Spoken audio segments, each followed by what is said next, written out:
Hi there folks, Kirk here with Kirk, Giordano, Plastering. Today what we're going to do is mold and abatement type stuff. The home here, the homeowners are getting mold in their living rooms. It's climbing up the walls, mushrooming, it's just making their life miserable. So I've come by to see what the heck they might have done wrong, and I see right away what they did wrong.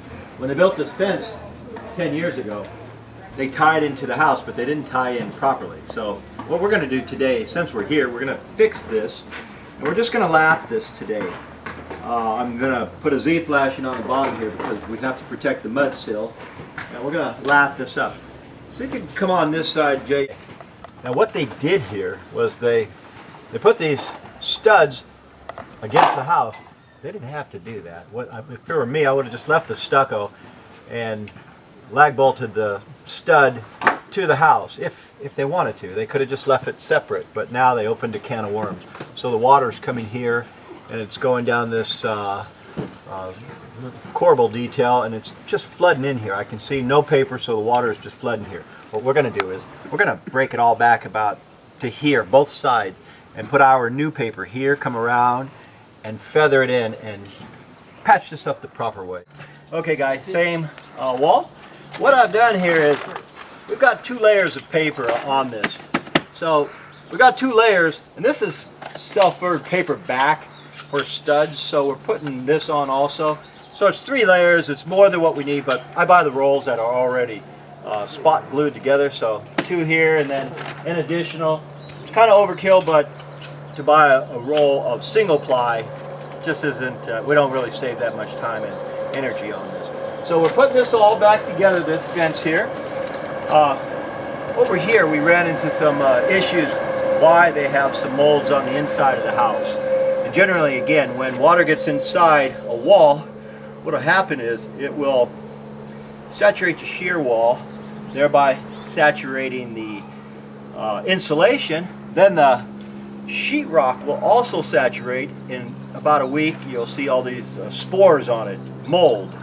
Little black fuzzy stuff, and when that dries, you walk by it, you hit it with a towel or so, it spreads it in the air, kind of gives you flu-like symptoms. So that one wall over here, we'll get back to that in a minute, and we'll show you why we have to remove a whole wall in order to correct it. Alright guys, here's the wall in question. We tried to tie this in, but the whole wall is rotten. What they did is they papered this, and they had an odd detail here. So instead of using a grace membrane up here where it can take this corner, they just used the paper. And so you've got your stud here, and then the shear comes out a ½ inch. So it's kind of an odd detail, but we see them all. We're gonna tear this whole thing off. This is the dining room in here. There is no way I can waterproof this, and no way anybody can, unless to rip it off. So we're gonna tear this off. We're gonna take our new paper up to this header or fascia board. When we take it to the fascia board, we are going to fuse it to the fascia board with caulking. So obviously that's what they're paying us for, to fix this correctly. So they're not home right now, but I guess I'll show them this wall we had to remove when we get to that stage. Alright guys, worst case scenario is this. We had a tie in here of 2 inches, then we went to 4 inches, then we went to 6, and finally determined after going horizontally here that this plywood probably not any good. In fact, you can see it's completely rotted out. Well, certain things that copper grain just cannot repair. So we're going to remove this entire sheet here and probably going to insulate it again from the outside, because once it gets thoroughly saturated like this, it's best to change the insulation as well as the plywood. So you'll see us at that stage next. Okay guys, the homeowners had to take a look at this. I had to explain to them their options. What we've decided to do is, they went back to the city and they included the framing as well as the shear wall on the same permit. It's not a big deal to do. I explained to these guys, this is actually a blessing in disguise, because they were getting ready to tear the inside apart, which they have cabinets, they got a lot of things on the inside. be a major job to tear all the cabinets out. They were going to remove all the sheetrock and the insulation. They would have found this piece of plywood anyway, and they would have been out here doing this. But by the time they did the sheetrock removal, the insulation removal, came out here, did this, and put it all back together, which involves new insulation, sheetrock, 3 coats of tape and mud, prime it, paint it, and not to mention you got to section it off really, really well inside. It takes hours just to section it off with zipper bags so that you contain all the spores. It's a blessing in disguise to do it from the outside, and gee, we're here anyway. They wanted me to do it, so I'm just doing time and materials. What we're going to do here is I'm going to cut this header out, because the header's, in my opinion, copper green just is not going to do it. So we're going to use our Sawzall, cut these guys right here, remove this header, and of course when we remove the header there's going to be some interior damage, because the screws that hold this sheetrock are going to be inside the header, or nails. So when we remove that, it's going to take the heads off, and it's going to go through this sheetrock here. Not a big deal. I've got some tape and mud in my truck, and we're going to fix that up too. But that's along the way. So what I'm trying to do to cut costs is I've got a 10 o'clock framing inspection here. Now, if all goes according to plan, which sometimes they do, we're going to remove this guy here. It's about 7:30 right now. We're going to have, in the morning, we're going to have this guy out of here, and we'll replace it. Then at 10 o'clock, the framing inspector gets here, and he'll say, okay, that's groovy. Then we can, while we're here, go ahead and sheet it. And prior to sheeting it, I'll show you what we're going to do. This sheetrock actually looks pretty good. I see a couple, well, it looks pretty good to me. I'm going to spray this out with Clorox solution, which kills a lot of the, well, the majority of the mold spores. You'll see that, and then we're going to put new insulation. We're going to do a 5-ply shear, which is basically when you're going with a shear wall, you got to go 5-ply plywood, and we're going to be using 10 penny D nails.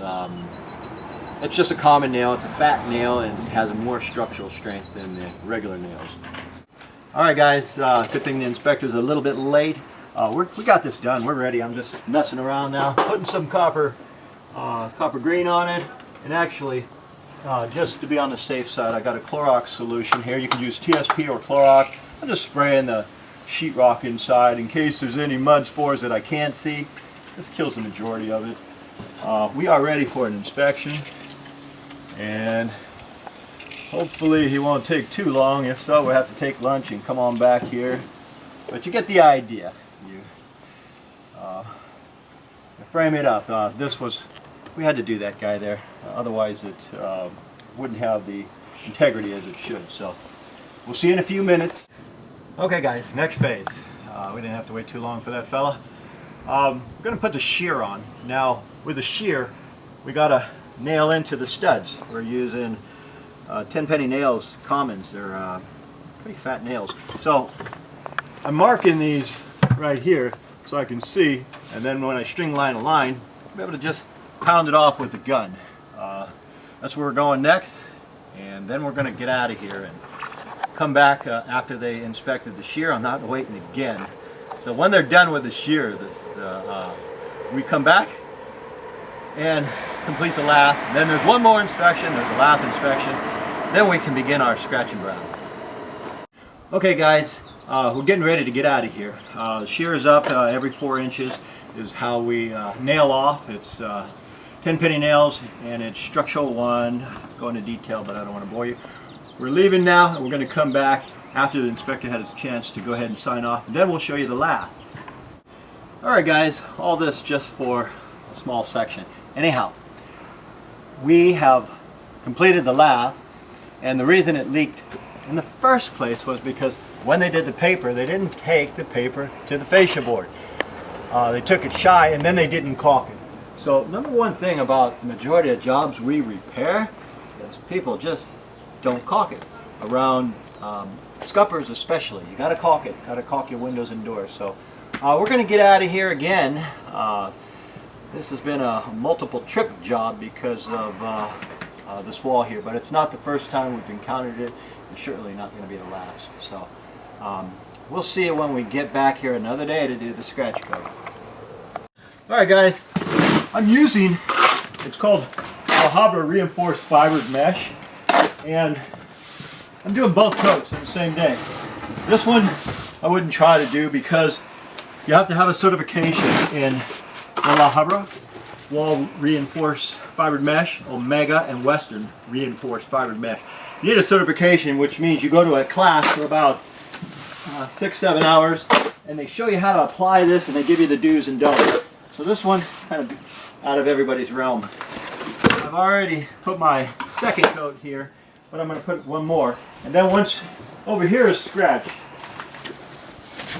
coat here, and what we do is we scratch the whole job, then we come back and we put the second coat and brown the whole job, because there's no such thing as one coat. And we're 7/8 of an inch thick now, and then I'm taking my Darby here and just bringing it up. And what that does, it trues out the wall, meaning it's straight. It gets it true and plumb in all directions. So, and this also, it takes a little bit of practice right here. When I worked union, I worked behind a gun, and I did this 8 hours a day for years, just right behind a gun. So it takes a lot of practice to use this kind of thing. But I'll show it to you right when we're almost done, and you'll get an idea. Again, this, the Alhambra reinforced fiber mesh, I'm not recommending anybody try that one, unless you've got 10 years in. Alright guys, last stage right here. What I'm doing is I'm giving it a float finish. You take the water from the bucket, you dip your sponge in it, and this is getting pretty hard already. I'm just going in circle motions, just like this. Usually if I don't want any circles in it, I'll go back over it, but they have circles on the other side of this fence, so just like that, circles, and there you have it.